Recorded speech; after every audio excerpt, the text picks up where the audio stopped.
ఏపీలోని 175 నియోజకవర్గాల్లో ప్రచారం హోరెత్తుతోంది. అన్ని పార్టీలు తమ ప్రత్యర్థుల విజయం కోసం వ్యూహాత్మకంగా అడుగులు వేస్తున్నాయి. అయితే మన లేడీ లీడర్లు పోటీ చేస్తున్న స్థానాల్లో మాత్రం ప్రచారం మరింత రసవత్తరంగా సాగుతోంది. ప్రచారంతో పాటు ఎన్నికల వ్యూహరచనలోనూ తమదైన శైలిలో స్టైలిష్ గా దూసుకుపోతున్నారు. మరి మహిళా మండలిలో ఎంతమంది అసెంబ్లీలో అడుగు పెడతారనేది ఓ లుక్ ఇద్దాం. సార్వత్రిక ఎన్నికల్లో పోటీ చేస్తున్న మహిళల్లో మొత్తం 10 మంది వరకు ఉన్నప్పటికీ 5గురు పైనే అందరి దృష్టి ఉంది.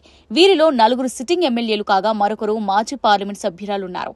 ఆర్కే రోజా, తానేటి వనిత, మేకతోటి సుచరిత, పురంధేశ్వరి, వైఎస్ షర్మిల, వంగలపూడి అనిత వంటి వారితో పాటు ఎమ్మెల్యేలు, ఎంపీలుగా ప్రస్తుత సిట్టింగ్లతో పాటు కొత్తగా పోటీ చేస్తున్న వారు కూడా కొందరున్నారు. అయితే 5 చోట్ల మాత్రం నువ్వానేనా అన్నట్లు సవాల్ విసురుకుంటున్న మహిళా నేతలు, ముఖ్యంగా మంత్రులు ఉషాశ్రీ చరణ్, విడుదల రజని, మాజీ డిప్యూటీ సీఎం పాముల పుష్పశ్రీవాణి, మాజీ ఎంపీ కొత్తపల్లి గీత, రంపచోడవరం ఎమ్మెల్యే నాగులాపల్లి ధనలక్ష్మి తమ ప్రత్యర్థులైన మహిళా నేతల నుంచి గట్టి సవాల్ ఎదుర్కొంటున్నారు.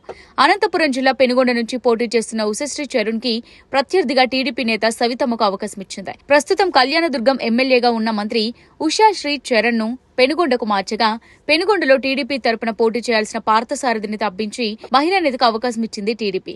ఇక చిలకలూరుపేట నుంచి గుంటూరు వెస్ట్ కు మారిన మంత్రి విడుదల రజనిపై బీసీ సామాజిక వర్గానికి చెందిన పిడుగురాళ్ల మాధవిని పోటీకి పెట్టింది టీడీపీ. మహిళా బీసీ సామాజిక వర్గం కోణంలో విడుదల రజనికి ప్రత్యర్థిగా మాధవికి అవకాశం కల్పించింది. ఇక అరకు పార్లమెంట్ నుంచి 2 మహిళా నేతలు పోటీ పడుతున్నారు. ఈ పార్లమెంట్ పరిధిలోని రంపచోడవరం, కురుపాం నియోజకవర్గాల నుంచి మహిళా నేతలు ఢీ అంటే ఢీ అంటున్నారు. అరకు పార్లమెంట్ వైసీపీ అభ్యర్థిగా తనూజారాణి బరిలో నిలవగా, ఆమె ప్రత్యర్థిగా కూటమి మద్దతుతో బీజేపీ నేత కొత్తపల్లి గీత బస్తీమే సవాల్ అంటున్నారు. తనూజారాణి తొలిసారి పోటీ చేస్తుండగా గీత గతంలో ఎంపీగా కూడా పనిచేశారు. అయితే గత 2 ఎన్నికల్లోనూ అరకు నుంచి వైసీపీయే విజయం సాధించింది.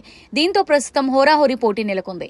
ఇక రంపచోడవరం సిట్టింగ్ ఎమ్మెల్యే నాగులాపల్లి ధనలక్ష్మికి మరోసారి అవకాశం దక్కింది. ఆమెకు ధీటైన అభ్యర్థిగా అంగన్వాడీ మాజీ కార్యకర్త శిరీషను బరిలోకి దింపింది వైసీపీ. ఇక కురుపాంలో సిట్టింగ్ ఎమ్మెల్యే, మాజీ డిప్యూటీ సీఎం పాముల పుష్పశ్రీవాణికి ప్రత్యర్థిగా గిరిజన నేత తోయిక జగదీశ్వరి రంగంలోకి దిగారు. పుష్పశ్రీవాణి, ఉషాశ్రీ చరణ్, విడుదల రజని, కొత్తపల్లి గీత, నాగులపల్లి ధనలక్ష్మికి ఇప్పటికే ఎన్నికల్లో పోటీ చేసిన అనుభవం ఉండగా, టీడీపీ అభ్యర్థులు సవితమ్మ, తోయిక జగదీశ్వరి, శిరీష, పిడుగురాళ్ల మాధవి, వైసీపీ ఎంపీ అభ్యర్థి తనూజారాణి తొలిసారిగా ఎన్నికల రంగంలోకి దిగారు. మరి 10 మందిలో ఏ 5గురు అసెంబ్లీలో అడుగు పెడతారనేది జూన్ 3న తేలిపోనుంది.